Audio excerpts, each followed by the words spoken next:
I had excellent timing. I had waitress timing when it came to going live. She didn't go live right while I was chewing. You're eating a cheese board. Because it is now the weekend. It is now the weekend. Well, kind of. I don't think I really get weekends because of grad school, but I inadvertently took today off. Kind of. Ish. So, we have an agenda for this evening, do we not? I think so. We're the one who scheduled it all. Well, we have a special guest who is joining us for a portion of this live, which we are very excited about. But aside from that, is there anything else we're talking about tonight? Are we going to talk at all about kind of some of we've been posting some health stuff on our Patreon, like how we go through doing some medical stuff. Yeah. We're not going to talk explicitly about that because this is a public stream and YouTube gets very finicky whenever it comes to anything even borderline considered like gory or anything like that. So gotcha. That's one of the reasons I have all of the medical stuff as unlisted on my page. So paid Patreon members can gain access to that if you so choose. But also, like, if you have any questions about anything, feel free to reach out in a private message either on Instagram or you can, shoot me a chat here. And I'm happy to address any questions that are within my knowledge base. So, which is very limited. Much of what the information that I get is from either more experienced keepers or our vet. So I'll spiel about that. Cool. And then I guess we can always do baby update. If we want. We are now down to one male neonate left. The boys are. Oh, hey, Paul. Hi, Paul. Oh, video's frozen. Frozen? That's StreamYard. That Let me check our interwebs. I think our. Hi, Maria. Hi, Maria. Our, it says I have full internet, but I feel like this is why I stopped using StreamYard. Because the connectivity is always really, really awful.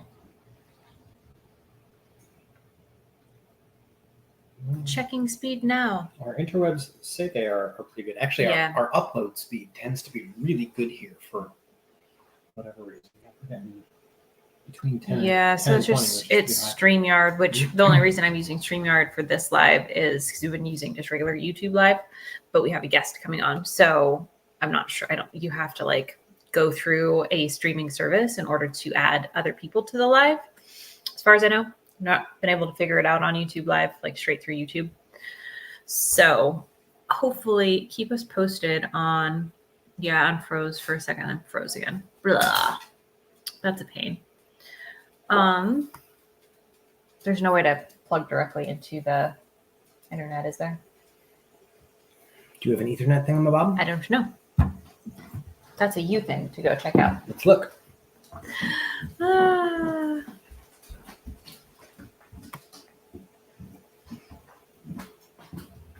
But either which way, frozen or not, hello everyone. You're glad you're here. No, you don't have that. I don't have an Ethernet port, so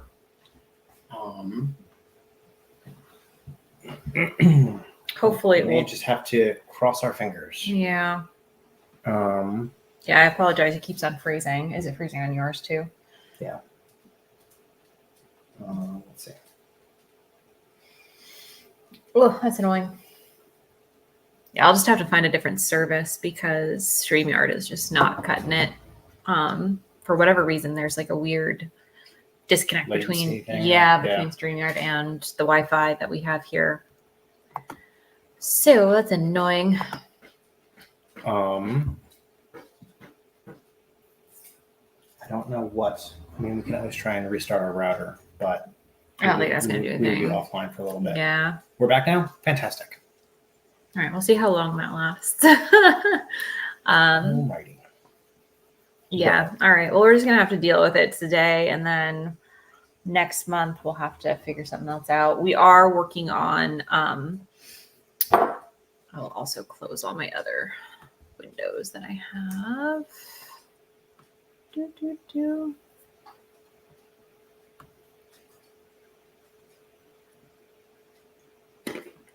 dun. Close that. Close that. Closed. There. Okay. All right. All right. Yeah. We will soldier on. Indeed. Yeah. For those of you that don't know Paul Duran, by the way, in the chat, he also successfully, I don't know, Paul, if you're okay with me sharing. I think it's public, but double check and make sure you're okay sharing, or me sharing what you accomplished with some of what you have accomplished lately. Yeah.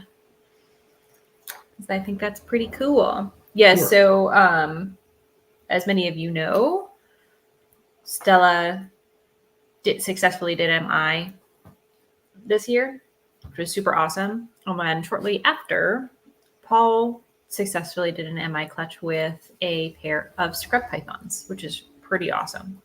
So similar setup, like bioactive, and I think I'm pretty sure it was bioactive.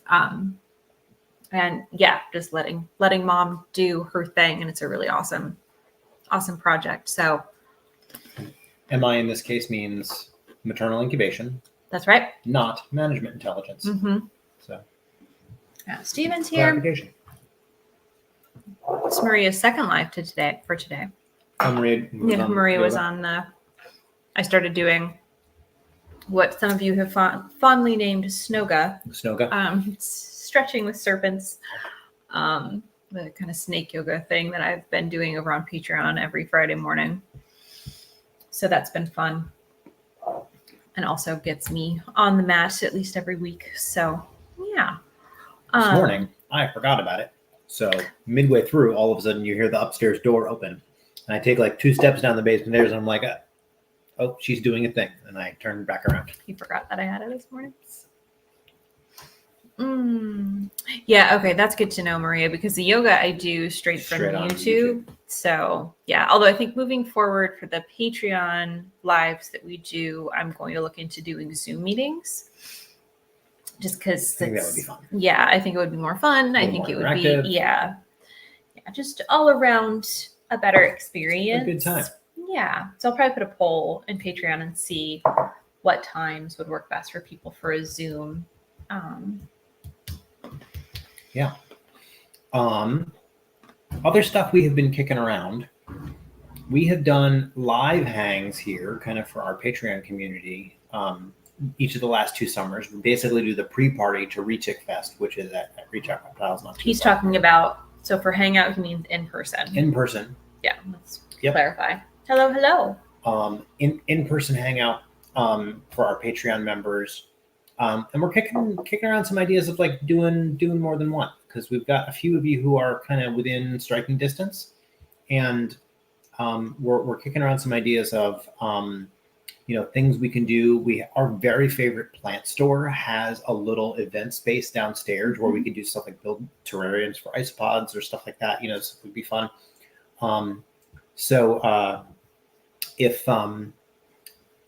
If y'all have ideas of party things that we can do, then let us know. Yeah. All right. So our guest is in the house. I'm sure most, if not all of you, know who this is. This is VivTech extraordinaire, Ryan McVeigh. Let's get. Hello, Seth. Welcome. Hey, what's up? How are you? I'm good. I don't have any video for you guys, just audio. Weird. Oh, weird. Yeah, StreamYard is giving us issues, and I don't know why. I can see you, and I can see us. That's good. And I imagine that you guys are both smiling and looking awesome as usual, so.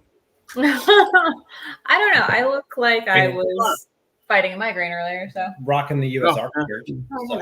Yep. You're coming in. You're real Roblox looking, but you're halfway there. Yeah, it's the StreamYard. You look fine to us, so I don't know. So Ryan's coming. Okay, good. Ryan looks pretty. Ryan's on point. That's the most important part. Y'all don't need to see us. So, there we go. Yeah. Erica found a light. Do not show me, I will end your life. She's not right there. She's here in spirit.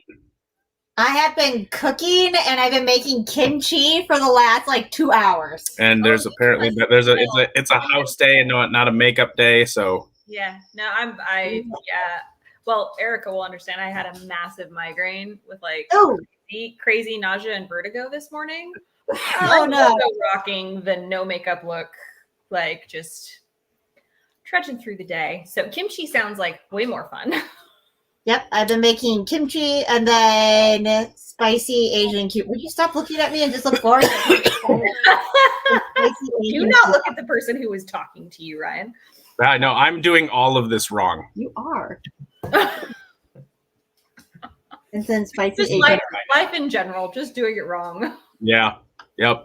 There. Well, I have her though to tell me the right way, so that's what's really important here. Good. She's a very subtle stage manager as well. Like, yeah, and she's also my PR representative. Like I notice a lot of times I go to post on Facebook and then my angry rants change after I've posted them, or they disappear. Yes. Shortly before this live, she texted me requesting that we make you do snake yoga. Yep. Everybody thinks she's sweet, but it's like Gitmo here. Hey!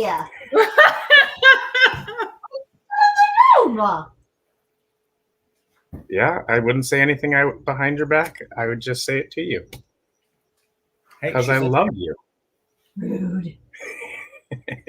So rude. I'm not going to do this spicy anymore. So the stage directions aside, the reason that we wanted to have Ryan jump on this live with us is that he actually has one of the hatchlings from our most recent clutch, one of our platinum Anery males. Did you keep his name or did you rename him? His name stands for now, but I've been told he will be renamed. Just for I guess some background. All of our retics are Bob's Burgers characters. Oh, that's amazing! Gotcha. Oh my god! Yeah. Who's available? Oh, there's a lot available, but we have to go through. Plus, some moved out recently that had names that are potentially available now. But we've got we've got our main characters. We've got Jean Louise, the death. Sure. Naturally. Yep. And Marshmallow. Obviously, you have to keep Marshmallow. Yeah. I think Teddy would be a good one for him, maybe. Ooh, Teddy would be good, but I want him to be smart and get laid. Fair enough. Okay. So I don't know. Maybe Jimmy Jr. Mm. Oh, you There we can call him JJ. Oh, I love it. I love it. So one of the things that's kind of fun for us is that kind of the way our mission has developed here is I feel like there's so much overlap with VivTech's mission just in terms of essentially elevating husbandry standards. So that's kind of why we wanted to chat with you about is there things like any noticeable difference in behavior from a hatchling who was maternally incubated, who was kept in, a front opening tank with a little bit more climbing space, enrichment, and most importantly, VivTech lighting. and VivTech lighting. She still has. Perfect. He's like, oh, so, it's like staying home. No transition, right? Yeah. And I guess it's a little probably unscientific with just comparing one animal to others. But I was just curious, just your own observations so far. Have you seen kind of any difference in how he's been? Oh, significantly. And at the same time, it also helps an enormous amount that you guys are in there every day interacting with them. I had to put him in a rack at first because that's how we quarantine in order to observe. Understandable. Easier to watch him, make sure he's all healthy. I had no concerns. But procedure. We all have a lot of animals. That is an important step for anyone on this chat or on this live. Quarantining biosecurity it's so important. Yeah. Sure. I'm happy to. Oh, look, here goes. Where is it? Spinulosus. I see him. Yeah. So I can't figure out where he is backwards. No, but a huge testament to your guys' like care and interactions, but also, I mean, that I don't know if maternally incubated versus not makes a big difference. I do know that you guys interacting with those animals on a regular basis absolutely makes a difference. He's never gotten defensive. I can poke him in the face and he's just like, whatever. It's not head shy. He's not anything. He's the calmest, happiest little crawl around retic out of all of them that I've raised. He's just super laid back, and he's not lethargic, lazy, laid back. He's just not defensive at all. So I think it's pretty awesome. They most of them came out of the egg that way too. Like so I don't know how much credit we can take because they just like mom and dad are both so chill and interactive. Yeah. Dad especially, like Aries especially is. Yeah. If ever there could be argument that snakes can be happy, he would be a good argument for one. Well, and I do truly believe, and I've seen many examples of this myself, but I do believe that personality and behaviors are passed down genetically to an extent. So if you get an animal that's very open to handling, that's not defensive, and you get animals like that are very interactive and come right out to you. Mm-hmm. Those animals tend to produce animals that are similar. And one of the reasons the fact that you maternally incubated is one of the reasons I wanted to make sure I got one of these. One, I think you guys are awesome anyway. And being your first breeding and like attempted breeding, that's just the coolest thing ever. So being able to take a chunk of that history from you guys and your journey is super cool to me. So that's in my house and I love that. And I appreciate being able to be a part of that. But to have something, I don't think people understand what level it takes to maternally incubate snake eggs. It's you're like, look at Mike Wilbanks, right? He just came out with a line of incubators that are $3,000, $4,000, $5,000 in order to keep the temperatures and humidities perfect. Mm-hmm. And in order for an animal to do that in the wild, they have access to a huge range of temperatures and humidity and water and things like that.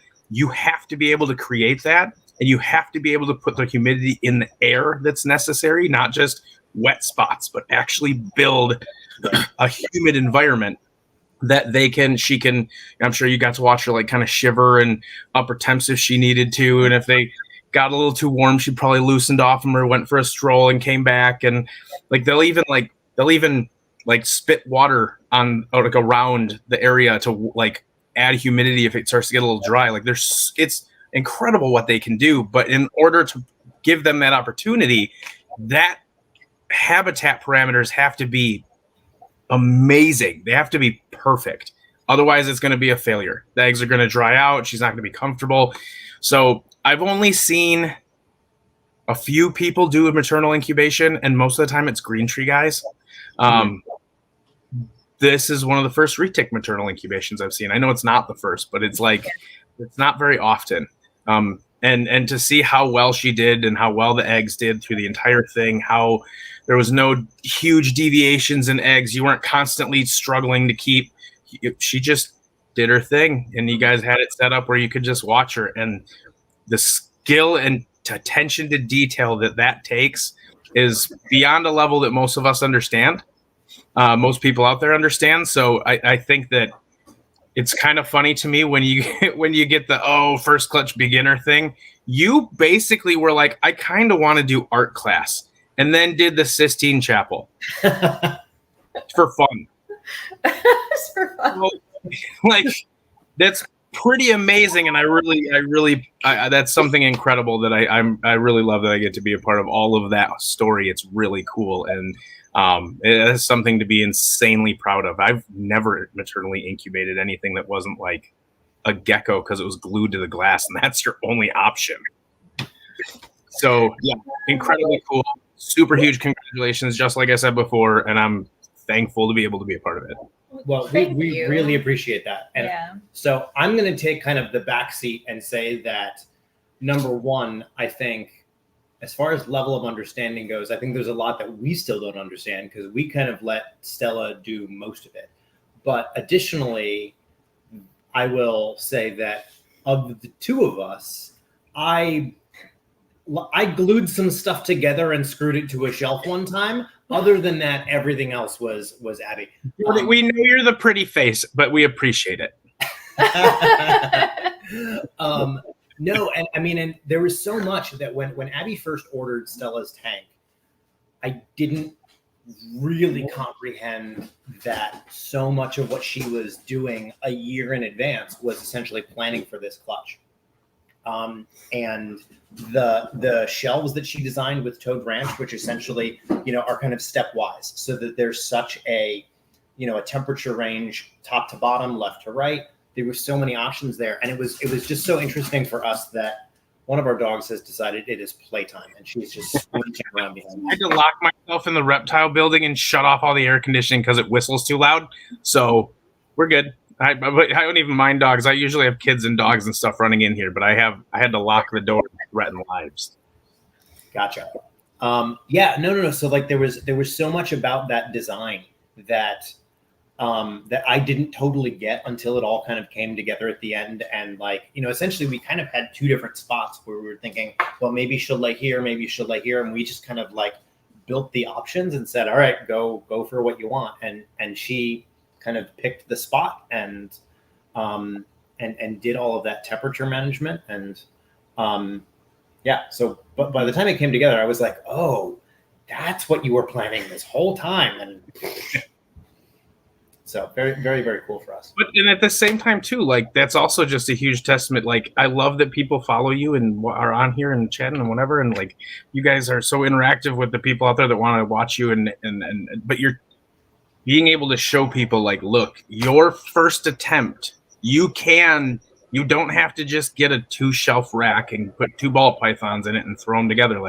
You can breed them in your own zoo inside your house. Right. That's so much cooler and more fun and more technical and more knowledgeable. And even if you're I don't like science, well, it's not about, it's more about it's like paint. It's like learning how to live in your house. What temperatures do you like? Well, what temperatures do they like? What humidity do you like? What humidity do they like? Understanding how they live. It's the same thing that you do. It's just turning it into a different little format. But showing people you don't have to just start bare bones with a 10-gallon starter kit from Petco that sucks or something. You can really plan it out and ask questions and reach out to people in the industry, even if you're scared. And there's a lot of people who are nervous about that. They think I'm some, maybe I'm some famous guy and oh my God, it's Ryan. And I'm I'm not. I'm lizards. That's it. I'm the coolest kid on the short bus, guys. It's not it's a small group of people that think I'm cool, and I'm cool with that. But no, and that's yeah. No, just be you guys. No, yeah. Appreciate it. I mean, the experience is really kind of that was the most remarkable piece of it for me. The access to being able to see what kind of interaction and behaviors she would express throughout MI was one of the most surreal, magical things that I have ever been through. So, but yeah, we had so much support, starting with Jared building out the Toad Ranch. Shai told him what our goal was and asked, was hey, does this look good? Double check with Garrett. Got a lot of support from Garrett and Joe and Rob over at ROR. And then you, reaching out to you and being hey, baby tanks, what you got? What should we do? Even just the design of the baby tanks too, with the help of Jared over at Toad Ranch and you, and kind of getting that all together. And this guy who built he did all of the nursery builds, and then I built out the bioactive side of it. Yeah, so yeah. I was just the IKEA side of things, just you had a little one-man assembly line going to get all the enclosures ready. He's got to build a box to put the magic in. Exactly. This is true. This is true. I built Stella's giant enclosure, so it was his turn to build out the babies. I like to call myself chief minion. In this area, she was ahead of you by a lot. You had to catch up. Yeah, exactly. No, we have this running joke, and actually we've thought about doing this for Halloween one year, but we have this running joke, which is that Abby's creativity is very much a like we'll just dream up something out of thin air and you know, kind of dream it to life, whereas my strength is more like the you tell me your idea and I will figure out how to make it happen. That's just like professionally, I'm a project manager. That's just what I do. So we joke that like our relationship is almost like she's Geppetto and I'm the blue fairy. Like she's like, I'm gonna dream up making a real boy, and I'm like, all right, magic wand. Yep. And I'm engineering project management background too. So Erica has a thing and she's like, I really want to do this. And I'm like, I can make that happen. Just give me a minute. Nice. Yep. Yeah, Cool, it cool. works well, that dynamic. It is. It is, yeah. Cool. So there's been another thing on my mind, slightly off topic of this clutch, but lately we've had a couple different bits of content that we've posted that have been kind of snake health related. Okay. You know, like Abby posted a video of a couple of our snakes sneezing. Yes. Oh my God. Yeah. Largely just because, you know, a lot of people don't realize that they do that. And like the first time. Our first retic, I took him to 3 different vets, I think on 4 different occasions, because he was yawning and he would sneeze once in a while. And I, of course, because of what you see on stream media, it's an eye. It has to be. It can't be anything else.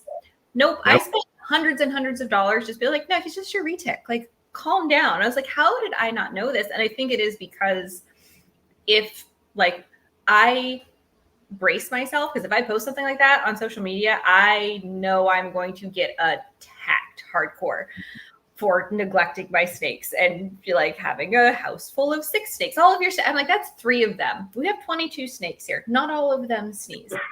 Like, yeah, it's okay. But yeah, that was, that's always a fun thing. But what was your? Well, what I was going to say is part of the reason that there's so much question around that is that there is so much information out there of questionable, you know, validity. And, you know, I think one of the things that I really appreciate about VivTech is that everything that you guys do, you put out is kind of science-based, right? Like, absolutely. The day we met you, you were giving a talk about the whole scientific spectrum of UV at Retic Fest. And so I was curious if you had kind of your go-to spots, or if you're unsure about something and you want to try and get, you know, fact-based information, where would you say the best resources are? Books. Stop Googling crap. Right. I know all about this because Google AI said. I'm like, Google AI says retics are venomous in New York. Yeah, Google so AI is Only in dumb. New York. here's the deal. All AI pulls from the mass of what's out there. Mm-hmm. There are chat GPTs that are like scholarly article chat or AI. That is pretty awesome to utilize to find information. That's different. General chat GTP, general AI, you're going to get an amalgamation of facts it found online. Here's the difference between me publishing a book and me making a website. If I go to a publisher and say, I want to publish this reptile book, they're going to, one, ask me for my credentials and why anyone should give me money for my book. And they're going to look at the background. It's going to be edited. It's going to go through a process, and it's going to get validated and then it get out there. Now, granted, it's not always like that. Any idiot can make a book sometimes, but most of the stuff that's out there, that's generally how it goes. With a website, I can pay $19 online and then make a website and write whatever I want.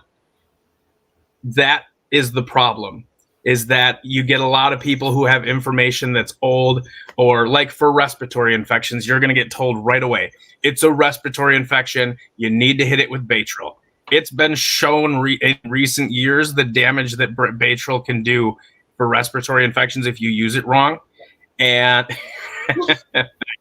and then on top of it, like even things like what do they use? Panicure for internal parasites. Yeah, that actually destroys calcium in their bones if you overdose it, which people do all the time because they just squirt it in their mouth and you can't do anything wrong. But it actually does have negative effects that they know now. So, and then the other thing too is like a respiratory infection also, kind of like when you have a cold, can be viral, bacterial, fungal. Baytril doesn't do crap to that. Doing different things doesn't mean anything. You actually have to go get it tested. So now we'll talk about how your snakes wheeze. Snakes' lungs are like a big open plastic bag. They don't have all the spongy ocelli, or not ocelli, that's, I can't remember what they're called. The little branches and brachii, whatever, in your lung. Alveoli. Yeah. It's whatever, the little thingies. You don't have all this internal like sponge material, absorption material in our lungs. Like they don't have that. They just have a big open bag. So if they're, and it's not the case with yours, but with some of them, if they're a little big and they got a little extra weight, or if they're stretching really far and they lean and it pushes on their lung when they're twisting and it kind of squeezes a little air out, you'll hear like a little hiss or a little or sound. That is not, sounds are not respiratory infections. Like I can make all this happen without having a respiratory infection. Mm-hmm. So it's the same thing for them. And they actually can use cues and vocal cues and movements and things. Now, like some snakes actually hiss and expel air. Other snakes can push out air. Doesn't mean that they have the glottal, flaps like a bull snake. It's not going to be crazy, but they still can hiss when they're angry. Mm-hmm. But it also doesn't mean they're angry. It could just be how they moved. It could be anything. And until we can ask them and get an answer we can understand, we're just going to have to conjecture. Like it's all conjecture. Right. Yeah. And it's the same thing. Like there was a vet that prescribed me medication for an RI just in case. She's like, testing was negative, nothing, but like if it continues, you can medicate him. But she was like, do not medicate him unless you call me back and we really decide that he needs it, because the medication can be harmful if they're not actually fighting anything. Yeah. Which was kind of one of my points in posting that. It's like people are medicating their animals that aren't sick, and that is not good for them. So Baytril injections are generally what are giving for an RI when, and a lot of veterinarians will do that too. And it's not that veterinarians are bad. It's that just like every other industry and every other person, if they've been in it for a really long time, they're like, I know what I'm doing. I've done this for 30 years. They're not always updating themselves on the best knowledge and most up-to-date stuff. Right. If you find a doctor or a veterinarian like that, you just have to be aware when you talk to them of, are they really trying to understand what you're doing, or are they just saying, it's a respiratory infection, just give it Baytril, then throwing you a prescription. So Baytril is a great, antibiotic. However, it is something that can harm your animal. If you inject your snake with this, it can cause their tissue to rot away. We're at the injection site and have a big open sore, and then it has to heal. And that can happen every single time you inject them, which could be like once a week for a month. Right. So there are risks, and just jumping into it's a respiratory infection because I heard a wheeze or I saw a bubble. Bubbles aren't a thing either. Animals, I don't know how many times I've had people get an animal that I shipped them and they're like, oh my God, it has respiratory infection. I saw saliva. I'm like, well, they also have a lot of saliva when they're stressed out. Call me back in 48 hours if that's still the case. Yeah, Stella, when we took Stella into the vet last year, the vet was looking at her mouth, and like big 12-foot snake, big chonky retic head, and she's just like legit snake drooling all over the place because she didn't want her mouth messed with. She was stressing out, and she's just like, bleh. Yep. So the vet was like, oh, wow, that's a lot of saliva. But it's like, if I had filmed that and posted it on social media, people are just going to auto-diagnose, oh, that snake is sick. It's like, no, she's stressed. Yeah. Well, and I think it's not only just everyone's need to attack and be vicious and just online, which is annoying, but it's also it also shows right off the bat the significant lack in understanding and knowledge of what this really is, why animals act like this, what snakes do or don't do, what is or isn't a sign for a respiratory infection. It's just always a really quick jump to thought like, oh, a snake wheezed, it's dying, it's got a respiratory infection. Even if it's not yours or it's theirs. Like I get that from people, their own animals all the time. I saw a bubble, it's going to die. And I'm like, no, breathe. Yeah. It's okay. It could just be stress. Let's talk about parameters of the housing. Let's talk about, is it changed its appetite or its attitude? Is its behavior changed? Because if it's acting totally the same, other than like you tell me, oh, well, I took it to my grandma's yesterday and I brought it back today and now it's going to die. I'm like, well, again, stress, wait, relax. Or, oh God, I've had this happen at shows where I take a big snake and it took a giant drink of water before I left. And then I go to put it up and hold it and it just dumps out of it because they don't also have really awesome abilities to hold that in. So then people are like, oh my God, it's dying, it's throwing up. And I'm like, no, it's just stupid. It's just not holding its water in its water bag. Aries does that all the time. He'll eat a big old Yep. meal and then drink so much water because he's a dum-dum and is like, oh, I didn't have that much room in my stomach, and then just up comes the water. And I'm like, dude, can you just Yep. he doesn't do it every time, but I'm like, Yep. Yeah, but that's something that people would see. And if you posted that, oh my God, your animal's dying, it's probably got Nido, you're the worst person ever. And it's like, no, you just drink much water. You're missing some important questions. Yeah, exactly. So, and just understanding biology and behavior is so, it should be the basis of what we're proud about.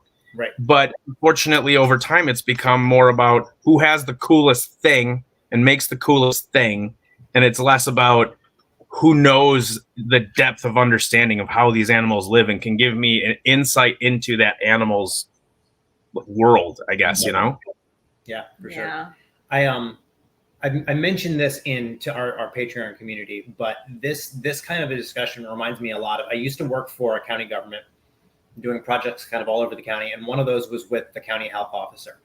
And I was in a meeting with him one time and all of the kind of higher ups of all of the programs in the health department. And he was talking about a study that he had just seen where they compared who is better at diagnosing that a baby is ill, that baby's caretaker or a doctor. And generally, the caretaker was better at saying, yes, this baby is sick, or no, this baby is not sick. And the simple reason is that they see that child every single day. They know the baseline. They know what's normal for that child. And so when something is different from the norm, they can say something is different here. Now, once the child was sick, figuring out what it was, the doctor was better at that. But I think that's really important. And the example that I've given with kind of our snakes before is Ivy, who is our Colombian rainbow boa, did have a mite problem probably at the, from the expo where we got her. And when she had mites, she was soaking lots to try and get rid of them. Once that mite problem was eradicated, she hardly ever soaks now. She never soaks. Yeah, she pretty much never does. Cogs, our scrub python, soaks every other day. He's just in his water bowl. He just loves it in there. He's our water boy. if we Bobby Boucher, if we tried to react to him, some high quality H2O. If we reacted to him being in his water bowl, the same as we reacted to Ivy, we would be misdiagnosing him with mites every week. Whereas it's just that finding what the animal's normal behavior is and then looking for changes from that. That I think is a really valuable practice. 100%, and that's something you're 100% right, and that's where I tell people, if you're looking to find something, you'll find it. But if you're just comparing behaviors, and that's even for me, I am the worst record keeper ever. Don't ever ask to see my records. They don't exist. I only note things on the cages really for me is if there's a negative occurrence. I don't, every time they eat, that's good. They're eating and they're fat and they look good. I'm like, okay, cool. But if they regurg or something happens, then I want to know. But just general understanding, that's kind of where I fall. I see all my stuff all the time. No fault to anybody who keeps notes at all. I wish I was better at it 1,000%. But what I get, the package I got from you guys makes me feel stupid. That is all I was going to say, do you want a copy of my Snake-a-Base? That is him. I might not be able to say no to that. We'll have to talk later. Yeah, he wrote an entire program for tracking everything. Yeah. It's so awesome. cool. Yeah. Yeah. So like, but like, Back. yeah. Anyway. But yeah, no, but like just understanding behaviors is a huge thing, and knowing where the baseline is, and knowing, yeah, if they're soaking as usual or not, or how active are they, or when are they active, or if you go in there and your snake that usually is like all excited and moving around and whatever may not be like puppy excited, but it's like active, and then all of a sudden you go in there and it's lethargic. That's something no one else is going to see, and really having that understanding of your animal's general behaviors is going to be important in catching health problems before they get bad enough to really see. If you go in and you see your animal kind of opening up and breathing heavy, but not like having a lot of gunk and stuff in its mouth, that would be a great sign to go, that's probably wrong. That could be a respiratory issue, versus, if like that's a big behavioral change you would see. So yeah, I don't know what's going on with all that exactly, but it's important. So no, great point. And again, something everybody should do and pay attention to. That's kind of gets even with animals in racks, you still can do it. They don't have to be in big cages for you to understand their behaviors. Yeah. It takes attention, right? It takes paying attention and interacting with your animal so you can kind of see what that behavior looks like. I'm seeing a thing in the chat. My vet charges $280 just for a visit. That is Find a different vet. So everyone write this down. ARAV.org. ARAV is the Association of Reptile and Amphibian Veterinarians. That is people who I love. I've gone to their conferences. I love a ton of veterinarians. They're amazing. I love the people that go there because some of them are cat, dog vets that just at least even have an interest to find the resources and the people to talk to know. That's still better than somebody who just doesn't care and takes in your animal to take it, like to see it. So you can go on there. There's a part of that called Find a Vet. You can punch in your zip code. It'll show you the local veterinarians near you, and it may not be all local. You might have to drive a little bit, but when it comes to animal health and stuff like that and getting somebody who is really knowledgeable, that is a really good place to start. It'll put you a mile ahead of finding your own vet. Yeah. Cool. Good recommendation. I mean, is that Steven? Let's Talk Herbs. Yeah. Steven's saying they're a good vet and I'll pay the premium for them. I totally empathize with that because our old vet, when we lived in Maryland, we loved them so much. We moved twice within the state of Maryland and still kept driving back to our old vet. So having a good vet is just invaluable. It's so good. So when you find one you like, I'm not saying propose marriage to them, but well, and the other thing too is realistically when you get I have a bunch of vets that I actually I needed somebody who was willing to put in the extra work, and I found younger vets and a lot of times who were like, I want to learn that.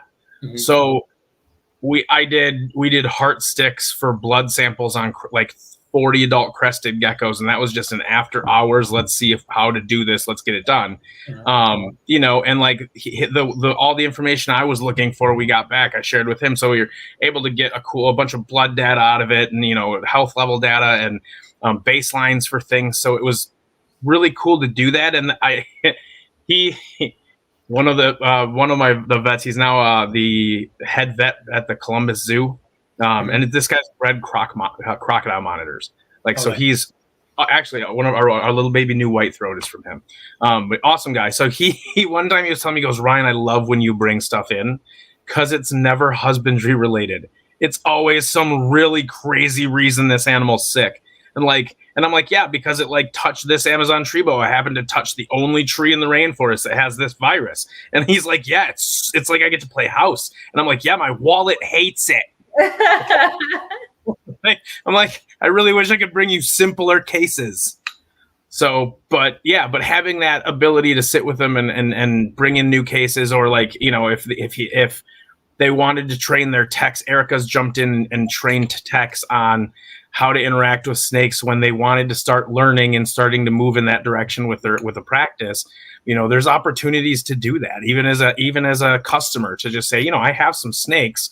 Would it help for me to bring them in after hours if you guys are doing a training thing, or anything like that? So when you find a good vet that's willing to work with you and ask those questions, like, hey, What's your background in reptiles? How many reptiles do you see in your practice regularly? What percentage of your business is exotics? You can ask those questions without being offensive.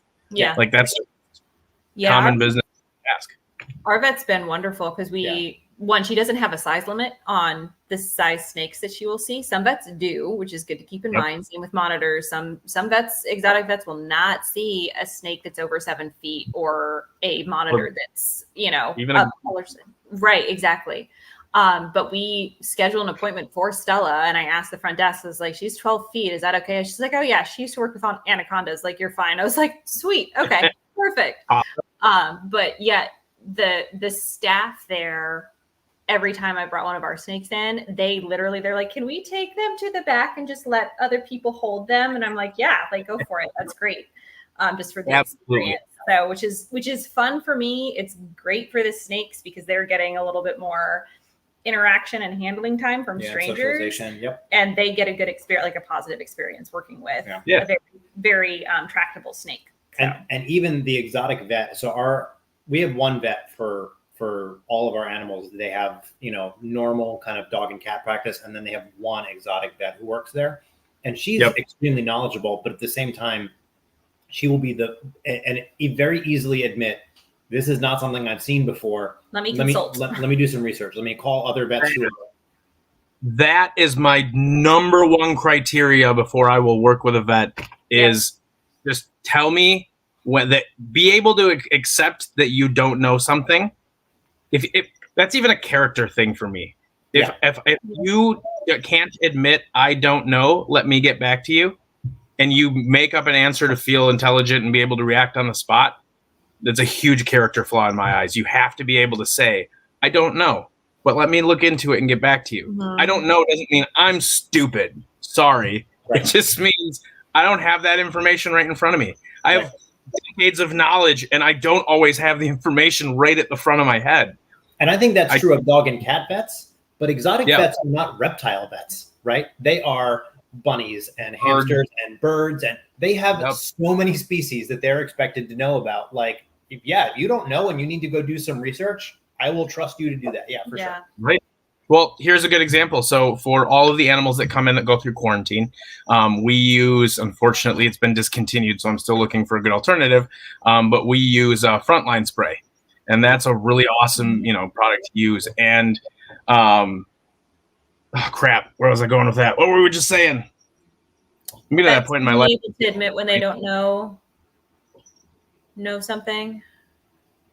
No, my brain lost it. Man, it just Frontline spray that we have. Yeah, so we've used the Frontline. Discontinued. Yeah, it has been for a while. But we use Frontline spray. Little trick: if you keep bioactive and you need to quarantine, spray the outside of the enclosure with Frontline. It will maintain the I use inside. Yeah. Okay. There you go. So Prevenamite is permethrin, and Rid spray from Walgreens, the cheapest value brand, is the same thing. Oh, that's a good tip. I didn't know about that. That is really good to know. I was going with Frontline. But this is something like understanding the very, very unique things within even, let's just say, snakes and Frontline. Frontline is great for all snakes. It'll cause your either of the white-lip pythons to seize and pass out and look like they're dead for about 24 hours, and then maybe die, and then sometimes come back. It's crazy, and I want to say dry mark-on. You can't use it on them either. I want to say it actually kills them. I'll leave that to verify, but there's some stuff like that not even a seasoned veterinarian is always going to know, because that's a very specific chemical in a very specific group of species. So that's something they may need to reach out on or ask about. So and that's just in snakes with one medication. Now talk about every reptile, every lizard type, every gecko type from every habitat around the world. It's not the same as knowing dog and cat medicine. It's like having to know all the dog and cat medicine for every animal you see. And that's just not possible. So having somebody that can say they don't know and they'll look into it is not a bad thing. That's a huge positive in a vet. And if they're part of ARAV or if they have a good community around them, they'll get you a good answer. Yeah. Very cool. But that's also to that point, like having, even as a private keeper and caretaker, having a group of people that have a combined set of knowledge is so valuable. So I can consult with you, with Garrett, with my vet, and kind of get a bigger picture of people that are really experienced with a specific species that I'm working with, and a vet that has the medical knowledge base to go and figure out the specifics that I need based on the knowledge that I bring them, that I have gotten from the more experienced keepers and caretakers. Right. And it's invaluable to have those connections. So like back to the beginning of this live, kind of taking that step and being willing to reach out to people that have that experience is so important. We're all freaking nerds anyway. We will talk your ear off for days. Like, please ask us questions. Like, Yeah. No, 100%. And do we have a? I don't remember. Do we have a giveaway for this live? I don't, but we could do one if you want. If you want to do like some merch or something. I didn't get one together because I haven't finished anything lately. Oh, all right. Grad school started and everything else just kind of went whoop. Well, we can Bernard. We can actually just, I think, plug our upcoming Patreon giveaway. Because this is Erica said kimchi. Jar of kimchi from Erica. That's hilarious. If you have enough kimchi, we'll pay for shipping. I just want to put this out there. When I have a bowl, and this thing is, I would cuddle this bowl. It's about 30 inches across and 12 inches deep. I use it to make huge amounts of food when I'm feeding roaches and things. When we have the rescue, we could make 25 pounds of veggies in it. Oh I love that bowl. That's what she used to make it. I think we have enough. Well, all right. If you seriously want to do a kimchi giveaway, we can absolutely do that. That would be pretty hilarious. Erica, do you really want to send out kimchi? And she'll put pierogi in it too. Frozen pierogi kimchi. And she's Polish, so that's her thing. Yeah, this is a very Chicago giveaway. It very much is. You're getting food. You're taking care of you. And he's Italian, so that's right up his alley. His love language is lasagna. Yep. Erica does some Italian, but you don't. If you're a really love Italian, we'll send you pierogies. I will also plug our big giveaway that we have, which is once we hit 50 paid Patreon members, and I think we're at just under 30 last time I looked, we are going to give away a set of these. Let's see if I can. I know, right, left, up, down, all backwards when you're on the line. These are hand-thrown mugs with the curly-haired keeper logo on them. So our logo was made by our friend Adler, and it is one of the just coolest pieces of art. So we love putting this logo on everything. And it's so you guys like, it's a super cool logo, and it immediately just reminds you of Abby. Yeah. So we took that logo and I sent it to my friend Drew. I've known Drew for years. I've worked with him at 2 different companies. He just recently started a pottery kind of side hustle. So these are hand thrown and hand glazed by him. And I sent him this logo and he's like, "Do you have a simpler version?" I'm like, "Nope. Let's see what you got." So he made the first more simple. Yeah. He made the first version of them, which I was just going to get a set, for us and surprise her with them. But they were so cool. I was like, make me another set and we will give them as a Patreon giveaway. So those mugs are what we're giving away at our cool. 50 member mark. And I love them very much. I think they just came out really, really cool. They are pretty cool. I've seen them. They're pretty rad. Yeah. Mm-hmm. And I don't know, anything else on your mind? I don't think so. If we want to do giveaway, do we want to just do all of the Patreon members in the thingamabob? Do you want to get the wheelie thing up on your phone? Can we do it on the phone? I think so. All right. I can check too. We're so prepared, Ryan. It's great. No, you're good. I just ran at the last minute and Erica threw clothes at me and I changed while running into the reptile room. Sounds about on track for the day. For the week. It's been a long week and it was a short week. Well, here, I can go mobile. You guys need to see Anne's habitat. Oh yeah. And I'm in the reptile room. So here's my snake jungle gym I got the other day. This thing is so cool. It's just a huge stick wall. That's amazing. Oh my gosh. That reminds me of our little tree, our retic tree. Yeah. I found it on Marketplace and it's super cool. And they just weave in and around through it. And yeah. All right. So he's down here on the bottom. Let me see if I can get this. So he's in here. Oh, I see him. There he is. He's up there. Is that basking? Chilling. Yep. That's him basking up on the wall. He always did like his shelf. Yes. He's a little... And when I go in here, he is just doesn't care. Oh, we'll startle him a little bit. Oh, he's sleeping. Oh, dude, I'm sorry. That's the one thing that I told my new employee. I'm like, you never know when they're sleeping. I know. The little buggers don't close their eyes. It's hard to tell. He didn't even try to strike me. He just jumped so much he fell off. Oh, my God. But no, he is super cool. I can hand him to any of my kids. He's totally chill. He's an awesome snake. I'm super excited to have him. That's awesome. Yeah, you were one of the first people to reach out, being like, I need one. I'm getting one. Right? I really love being able to have my friends like parts of their journey and their accomplishments as part of my collection. That's something that means a lot to me. So whenever I get to do that, I try to.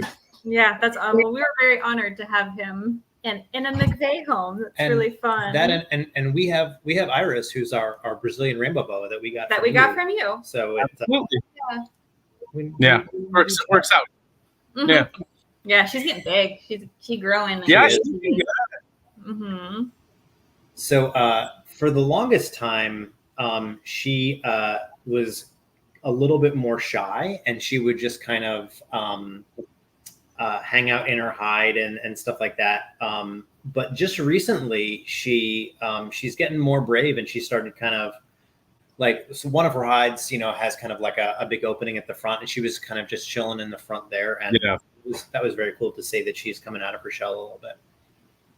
Yeah, no, and those guys are kind of like that. Like so once they start getting to full size, they become actually pretty arboreal. Yeah. But as babies, like they're pretty freaked out and little, and they just kind of hide all the time, and they only come out to eat like frogs and lizards at night and things they can catch in the leaf litter. Yeah, so she's fun to catch out at night. One, because her side flames just go stark, right, which is super fun. Color changing. Yeah, it's crazy. Yep. And it's just fun she gets super active at night. Actually, she has some plants that are going like taking over her entire enclosure, and she's like, cool. She's still light enough she can just climb all over them and just have a blast. That's awesome. Yeah, she's super docile. Like she doesn't strike, or she's not defensive at all. She's super awesome. Yeah. I love the tiger stripes up their head are my favorite. But the Epicrates genus, which is the South American rainbow boas, and then Chilobothris, which is the Caribbean island rainbow boas. Almost all of them that I'm aware of, fire up and fire down at night and day. Even the Dominican red mountain boas get crazy dark red, and then they turn really faint red gray at night or during the day. So like they'll switch back and forth. Rainbow boas do it. They do it. Colombian rainbow boas do it. Yeah, so it's pretty cool. We are almost. I actually did not know that there were Caribbean island. Jamaican boas technically would be considered like a rainbow, an island rainbow boa. Used to be epic. Yeah, there's like 5 Epicrates species. Yeah, probably something like that. I'd have to look after they find them all. Yeah, because I think there used to be 7, and then it went down to 5, or maybe it went from 5 to 7. I can't keep track. They keep on changing it. So there's a lot of them. Locally, it's usually, I think it's different, regional, like Brazilian rainbow, Colombian rainbow. I mean, it's not that they're the same, but then there's also a lot of Peruvian rainbow boas, which are a little different. I don't know how they speciated it. I haven't read the paper and actually looked. But Dominican red mountain boas, Jamaican boas, Ford's boas, all the rest of those are going to be the island type that were Epicrates and now are Chilobothris. Yeah, Gotcha. that's so fun. Did you get them all? Do you have Liz in there? Thanks. So, Liz Bailey. Yep. James, Yep. Carrie, Yep. Jordan. All right, cool. I think, yeah, Jason should be in there. Cool. Okay, I think we have everyone. All right. So we can share. Hold on, let me get this back. We can just point Jody's phone at the little spinny guy. See, all right. So we're drawing who has to bug Erica for the next 5 months to get their kimchi. So you want to And- get it closer? The winner is Raquel. Raquel. Okay, cool. I don't know if Raquel's on this live or not, but I will message her on Instagram to let her know she Let her won some know kimchi. She won kimchi. This, by the Some way, kimchi it just and pierogies. it sounds like a phishing scheme, just randomly contacting you out of nowhere. You are We grand need winner, your man. address. We're sending you kimchi. Probably kimchi. Probably kimchi. Probably. More than likely. Hilarious. We can throw in a shirt for her too. So, oh, that's hilarious. Awesome, cool. That was a very fast hour. So It awesome. usually is. I know. I rarely get held to an hour unless it's like mandatory. That is fair. So, But that was awesome and informative, and yeah, thank you for Yeah, thanks all of for- the kind words and all of the support. And knowledge, and just Yeah. for hanging out. Yeah, and just for chilling. thanks for having me. And guys, you deserve all the praise that you get. And thank you for being an amazing example for other people that are getting into the hobby of how you can jump in and be a breeder, but also really care about your animals and do bigger things and learn bigger things than just how do I keep this in a box and not kill it. There's a lot of layers. It's fun to explore. So A saying yeah. from a really good book that I like is survival is insufficient. There it Yep, is. exactly. That's exactly perfectly said. So Awesome. Well, you guys have an amazing night. Thank you for having me on. Keep being awesome. And I hope I'll get to see you guys soon. You Thanks, too. Ryan. All I'll right. talk to you later. Bye, everyone. Have a wonderful weekend.